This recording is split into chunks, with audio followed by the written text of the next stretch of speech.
Sa buntag sa adlaw Domingo, si Maria Magdalena ug ang laing Maria nangadto aron pagtan-aw sa lubnganan.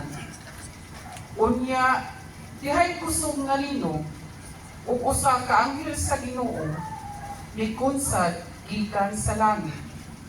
Giligid niya ang bato ug milingkod siya niini. Sama sa kilat ang iyang panagway ug puti kaayo ang iyang biste. Nangurog ang gwardiya tungod sa hilabihang kahadlok ug nahimo daw mga patay. Unya ang anghel miingon sa mga babayi, "Ayaw kamo kahadlok, nasayod ako nga nangita kamo kang Hesus nga gilansang sa krus. Wala na siya dinhi, nabanhaw siya, sumala gayon sa iyang giingon.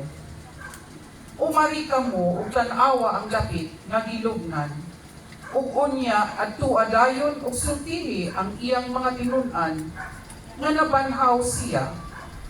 Ug karon nag-una siya kaninyo sa Galilea. Ikahibalag ninyo siya didto. Dinumdumi ang akong giingon kaninyo." Busa, nidali sila pagdiya sa lubnganan nga nangahadlok, apan nangalipay, ug nagdagan sila aron sa pagbalita sa iyang mga tinun-an. Pamalan